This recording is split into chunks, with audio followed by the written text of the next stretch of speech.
But ಇಲ್ಲಿ ತುಂಬಾ heavy ಓದ್ಕೋಬೇಕಾಗುತ್ತೆ, ಆದರೆ ಬರೆಯೋದು ಸ್ವಲ್ಪ,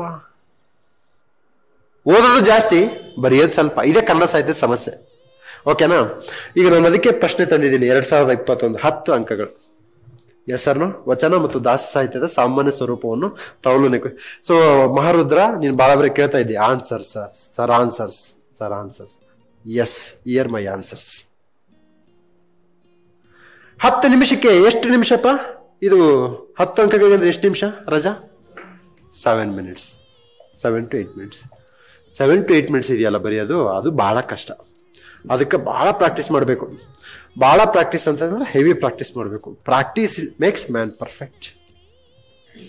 ಏನಿದೆ?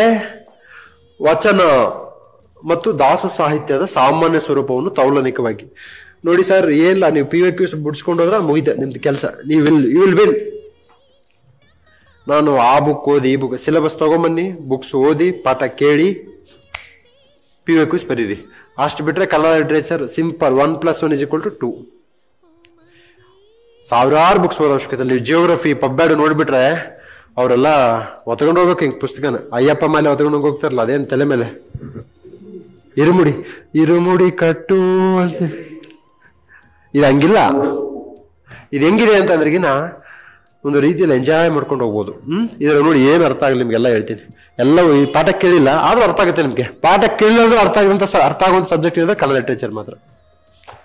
ನೋಡು, ಇದು ಅಪ್ರೋಚ್ ಬರ್ದಿದ್ದೀನಿ.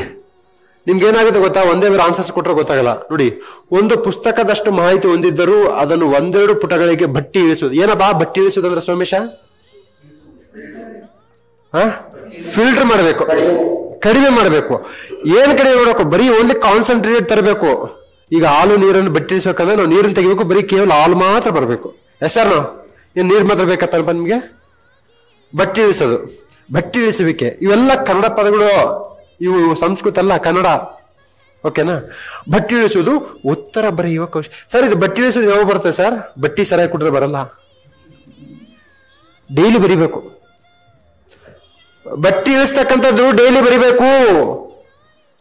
ಬಹಳಷ್ಟು ಬಾರಿ ನೀವು ಕೋಚಿಂಗ್ ಕ್ಲಾಸ್ ತಗೊಂಡು ಮುಗಿತ ಅನ್ಕೊಂಡ್ಬಿಡ್ತೀರ, ಹೋಯ್ತು, ನಿಮ್ಮನ್ನ ಸಮಾಧಿ ಮಾಡ್ಬಿಡ್ತಾರೆ. ಸ್ಮಶಾನಕ್ಕೆ ಹೋಗಿ ಹೂತಾಗಿ ಬಂದ್ಬಿಡೋದಷ್ಟೇ ಕೆಲಸ.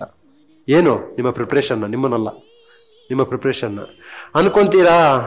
ಕನ್ನಡ ಲಿಟ್ರೇಚರ್ ನಾನು ಕ್ಲಾಸ್ ತಗೊಂಡಿದ್ದೀನಿ. ಎಲ್ಲರೂ ಕೇಳಿದೆ, ಏನಪ್ಪಾ ಕನ್ನಡ ಲಿಟ್ರೇಚರ್? ಆಗಿದೆ ಸರ್, ಕ್ಲಾಸ್ ಆಗಿದೆ. ನೀನು ಬರೆದಿಯಾ? ಇಲ್ಲ. ಯಾಕೆ ಬರೆಯಲ್ಲ? ನಾನು ಬರೆಯಲ್ಲ ಸರ್. ಅದಕ್ಕೆ ಇಲ್ಲಿ ಇರ್ತೀಯ. You lot clear this exam.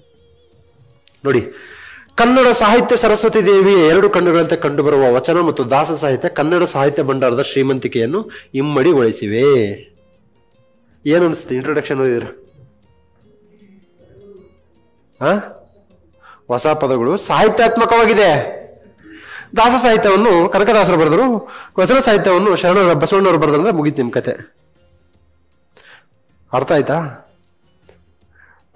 ಇಲ್ಲ, ಕನಕದ ಇವರು ಕುವೆಂಪು ಅವರು ಜ್ಞಾನಪೀಠ ಪ್ರಶಸ್ತಿ ಪಡೆದ ಮೊದಲಿಗರು. ಇವರನ್ನು ಕುಪ್ಪಳ್ಳಿ ವೆಂಕಟಪ್ಪ ಪುಟ್ಟಪ್ಪ ಅಂತಾರ. ಹಿಂಗ ಇವರು ತೀರ್ಥಹಳ್ಳಿಯಲ್ಲಿ ಜನಿಸಿದರು. ಅವ್ರು ಜನಿಸಿದ್ರು, ಇನ್ನು ಸಾಯಿಸಿಬಿಡ್ತಾವ. ಸಾಹಿತ್ಯಾತ್ಮಕವಾಗಿರ್ಬೇಕು ಇಂಟ್ರೊಡಕ್ಷನ್. ನೋಡಿದಾಗ ಖುಷಿ ಅನ್ಸುತ್ತಾ ಇಲ್ಲ ನಿಮ್ಗೆ? ಓದಿದಾಗ ಇಂಪ್ಯಾಕ್ಟ್ ಆಗ್ಬೇಕು. ನಿಮ್ಮ ಮನಸ್ಸಿನ ಮೇಲೆ ಪ್ರಭಾವ ಬೀರ್ಬೇಕು. ಏನಪ್ಪ? ನಿಮ್ಮ ಮನಸ್ಸಿನ ಮೇಲೆ ಪ್ರಭಾವ ಇರ್ಬೇಕಂದ್ರೆ ಆನ್ಸರ್ಸ್ ನಲ್ಲಿ ಸತ್ವಯುತ ಇರ್ಬೇಕಾ ಬೇಡ? ನಿಮ್ಮ ಕಣ್ಣು ಮುಂದೆ ಹೋಗ್ತಕ್ಕಂತಹ ಯುವತಿ ರಂಬೆ ಊರುಷಿ ಇದ್ದಾಗ ತಾನೆ ನಿಮ್ಮ ಮನಸ್ಸಿನ ಮೇಲೆ ಇಂಪ್ಯಾಕ್ಟ್ ಆಗೋದು. Yes or no? ಸಹಜ ರೀ. ಏನಪ್ಪಾ ಸೋಮೇಶನ್ಗೆ ಆಗಲ್ವಾ? ಇಂಪ್ಯಾಕ್ಟ್ ಆಗುತ್ತಿಲ್ಲ. ಇಂಪ್ಯಾಕ್ಟ್ ಆಗುತ್ತೆ ಇಲ್ಲ ರೀ. ಸೌಂದರ್ಯವಾಗಿದ್ರಾಗ ಇಂಪ್ಯಾಕ್ಟ್ ಆಗುತ್ತಾ ಇಲ್ಲ? ಸತ್ಯಂ ಶಿವಂ ಸೌಂದರ್ಯ ಸುಂದರಂ, ಎಲ್ಲ ಸುಂದರನ ಸೌಂದರ್ಯ. ಓಕೆನಾ? ಇದು ಸೌಂದರ್ಯಯುತವಾಗಿರ್ಬೇಕು. ಏನಿದು? ಕನ್ನಡ ಸಾಹಿತ್ಯ ಸರಸ್ವತಿ ದೇವಿ 2 ಕಣ್ಣುಗಳಂತೆ. 2 ಕಣ್ಣು ಯಾವುದು? ವಚನ ಸಾಹಿತ್ಯ ಮತ್ತು ದಾಸ ಸಾಹಿತ್ಯ. ಕನ್ನಡ ಸಾಹಿತ್ಯ ಭಂಡಾರದ ಶ್ರೀಮಂತಿಕೆ ನೋಡಿ, ಕನ್ನಡ ಸಾಹಿತ್ಯದ ಭಂಡಾರ. ಈ ತರ ಲಿಟ್ರೇಚರ್ನ ಆನ್ಸರ್ಸ್ ಬರಿಬೇಕು ನೀವು. ಸರ್, ವಚನ ಸಾಹಿತ್ಯ 12ನೇ ಶತಮಾನದಲ್ಲಿ ಆರಂಭವಾಗಿ ದಾಸ ಸಾಹಿತ್ಯ 16ನೇ ಶತಮಾನದಲ್ಲಿ ಆರಂಭವಾಯಿತು. ಅವ್ರು ಪ್ರಶ್ನೆ ಇವ್ಯಾಲ್ಯೂಯೇಟ್ ಮಾಡೋಣ, ನೀನ್ ಯಾಕೆ 21ನೇ ಶತಮಾನದಾಗ ಇದೀಗ, ನೀನು ನಡಿ ಹಿಂದಕ್ಕಂತಾರ. ಆ ಥರ ಆಗಬಾರ್ದು. ಅಂದ್ರೆ ನೋಡಿ ನೆಕ್ಸ್ಟ್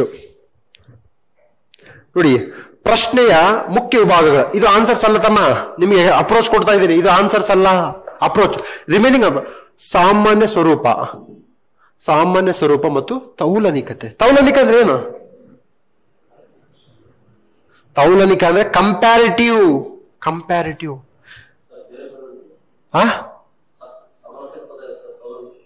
ಹೋಲಿಕೆ ಮಾಡಿರಿ, ಹೋಲಿಕೆ, ತೌಲನಿಕ ಅಧ್ಯಯನ.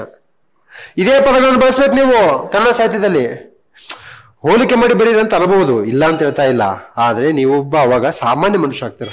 ಇಲ್ಲಿ ನಿಮ್ಮ MA ಕನ್ನಡ ಮಾಡಿರ್ತಲ್ಲ ಅವ್ರಕ್ಕಿಂತ ಒಂದ್ ಹೆಜ್ಜೆ ಮುಂದೆ ಹೋಗಿರ್ಬೇಕು ನೀವು. ಅರ್ಥ ಆಯ್ತಾ? ಯಾ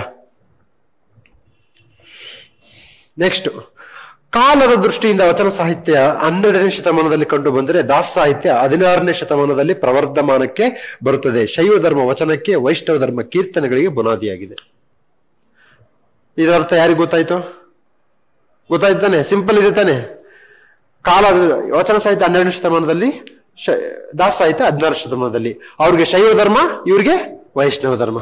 ಇವರು ವಚನಕಾರರು ಈ ತರ ಹಾಕಿದ್ರೆ ಇವರು Vaishnava. Yes or no? Yeah.